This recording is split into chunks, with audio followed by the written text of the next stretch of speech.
हरे कृष्ण। आइए आज भी हम भगवान श्री कृष्ण की सुंदर बाल लीला के दर्शन करें। कन्हैया लगभग 2 वर्ष के होंगे, छोटी सी आयु मेरे लाला की। तो कन्हैया को दूर से आते हुए देखकर एक गोपी ने देखा, ये तो कन्हैया आ रहे हैं दूर से। और गोपी का जो बच्चा था, छोटा सा था, गोदी में रहने वाला, जो 6 महीने का बच्चा होगा, 6 महीने का। गोपी ने क्या किया, बड़ी देर से वो बच्चा रो रहा था और गोपी ने उस बालक को पालने में सुला दिया बड़ी मुश्किल से। और यहां गोपी ने देखा, अरे कन्हैया भी आ रहा है, मेरा लाला भी आ रहा है, अब ये मांगेगा माखन और मेरे पास सिर्फ माखन की एक मटकी पड़ी है। गोपी ने क्या किया, कन्हैया को देखकर माखन की मटकी छुपा दी और खुद झूठ मूठ करके सो गई। द्वार खुला था, द्वार बंद कर नहीं सकते क्योंकि कन्हैया दूर से आ रहा है और देख लेगा मुझे। गोपी ने सोचा इससे अच्छा मैं सो जाती हूँ, और गोपी झूठ मूठ का सो गई, मटकी छुपा दी। उसका लाला जो था 6 महीने का गोपी का, वो भी सो गया, सोया हुआ था, बड़ी मुश्किल सोया, रो रहा था वो बालक।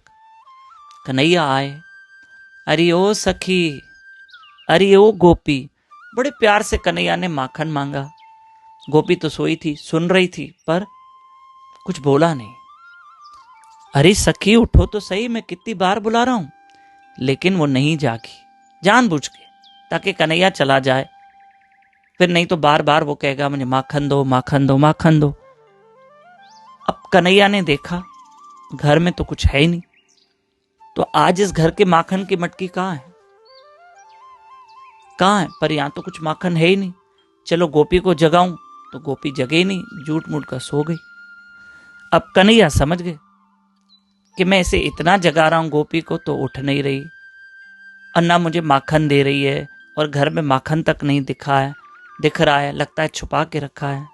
अब मैं क्या करूं?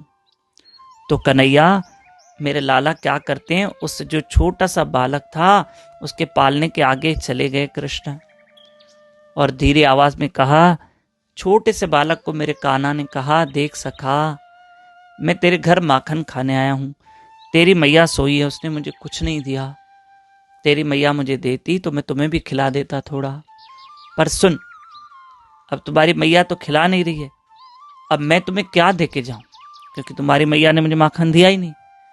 ठीक है, मैं तुम्हें कुछ दे के जाता हूं। तो भगवान ने क्या किया, लीला की, हल्की सी एक बच्चे को थोड़ी सी चिमटी काटी, और बच्चा उठ गया, हुआ हुआ हुआ हुआ हुआ, और कान्हा भाग गया, मेरा लाला चला गया। अरे अरे अरे मेरा लाला, अरे मेरा लाला को क्या हुआ, क्या हुआ? देखा तो पेट पे लाल निशान। समझ गई, बोले कान्हा यहाँ आओ, क्या किया मेरे बालक को? बोला देख सखी, मैं तुम्हें एक बात बताऊं, मैंने तुमसे कितनी बार माखन मांगा, तुमने नहीं दिया।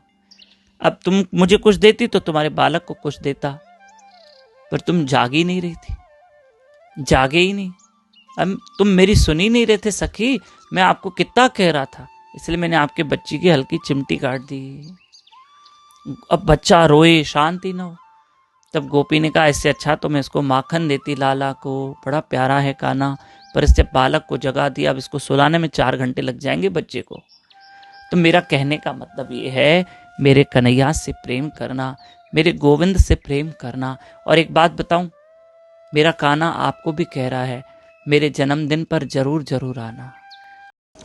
पर आपको एक विशेष सूचना देनी है कि जो भागवत कथा चल रही है, जिसका सीधा प्रसारण YouTube चैनल दामोदर दास पे हो रहा है, लेकिन 16 अगस्त शनिवार के दिन, जन्माष्टमी के दिन, ये भागवत कथा रात को 9 बजे आरंभ होगी। और भागवत कथा का वो विराम दिवस है, भागवत कथा विराम भी होगी, भगवान श्री कृष्ण का महाअभिषेक होगा और बहुत सारे कार्यक्रम रखे गए हैं। इसलिए उस दिन आप रात को 9 बजे हमारे साथ लाइव रहिएगा जन्माष्टमी के दिन, और बाकी दिन शाम को 6 बजे भागवत कथा आरंभ हो रही है। तत्पश्चात आप जन्माष्टमी के इस महोत्सव पर आप तन मन धन से सेवा करें। माखन मिश्री की सेवा है, 56 भोग की सेवा है, भगवान के वस्त्रों की सेवा है, हजारों भक्तों के महाप्रसाद की व्यवस्था है। तो आपसे विनंती है, आप जरूर सेवा करें।